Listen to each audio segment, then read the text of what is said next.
There are at least 8 major groups in Sunni Islam. Let's discuss them one by one.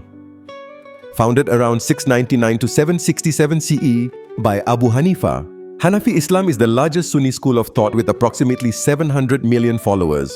Predominantly practiced in Turkey, India, and Pakistan, Hanafi Islam is known for its flexibility and use of reason, allowing it to adapt to various cultures and legal systems. It emphasizes the importance of consensus and analogy in Islamic jurisprudence, making it moderate and accessible. The Hanafi school has historically influenced Islamic governance, especially in the Ottoman Empire and Mughal India, making it a significant force in shaping Islamic law and culture. Established between 767 to 820 CE by Imam al-Shafi'i, this school has about 200 million adherents, mainly in Indonesia, Malaysia, and Somalia. Shafi'i Islam is recognized for its systematic approach to Islamic jurisprudence, emphasizing the direct use of the Quran and Hadith, with lesser reliance on consensus and analogy. Known for its moderation, Shafi'i Islam played a crucial role in the codification of Islamic legal principles, significantly influencing Islamic legal thought in Southeast Asia and East Africa, where it remains the dominant legal tradition.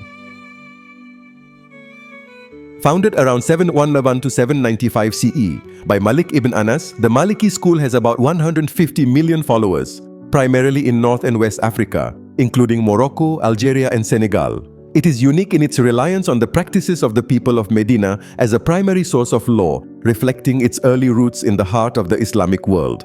While moderate in its legal interpretations, Maliki Islam also emphasizes the customs and traditions of local communities, making it particularly adaptable to the cultural contexts of North and West Africa. Originating between 780–855 CE under Ahmad ibn Hanbal, this school has around 50 million adherents, mainly in Saudi Arabia, Qatar, and the UAE. Hanbali Islam is the most conservative of the Sunni schools, strictly adhering to the Quran and Hadith with minimal use of consensus or analogy. Known for its rigidity, the Hanbali school forms the basis of many contemporary conservative Islamic movements, including Wahhabism and Salafism.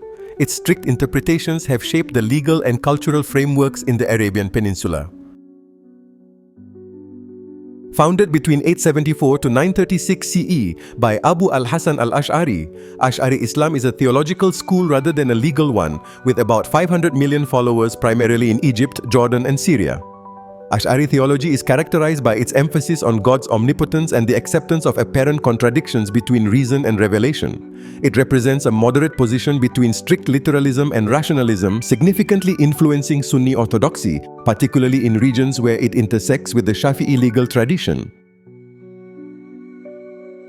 Developed between 853 to 944 CE by Abu Mansur al-Maturidi, this theological school has about 350 million followers, mostly in Central Asia, including Uzbekistan and Kazakhstan, as well as Bosnia. Maturidi Islam, like Ash'ari, is a moderate theological school that emphasizes the use of reason in understanding divine revelation, but it allows more room for human free will and rationality. It is closely associated with the Hanafi legal tradition and has played a significant role in the development of Islamic thought in the Turkic and Persian-speaking regions. Established between 815 to 884 CE by Dawood al-Zahiri, this school has about 1 million followers with a historical presence in Yemen, Oman, and Spain. Zahiri Islam is strict in its adherence to the literal meaning of the Quran and Hadith, rejecting the use of consensus and analogy in legal rulings. Though almost extinct today, it had a significant influence during the Islamic Golden Age, particularly in Spain and North Africa, contributing to Islamic jurisprudence with its unique and rigorous approach. Emerging around 1703 to 1792 CE, largely under the influence of Muhammad ibn Abd al-Wahhab, Salafi or Wahhabi Islam has about 50 million followers, mainly in Saudi Arabia, Egypt, and Kuwait. It is characterized by its extreme interpretation of Islam, advocating a return to what it perceives as the pure practices of the early Muslim community. Salafism rejects most forms of innovation in religious practices. Extremist groups like ISIS and Al-Qaeda have further radicalized and distorted Salafi teachings, making them even stricter and more militant, using this interpretation to justify violence and terrorism against those they consider enemies of Islam, including both non-Muslims and Muslims who do not adhere to their rigid beliefs. Which one do you think best represents your faith? Leave a comment and don't forget to subscribe.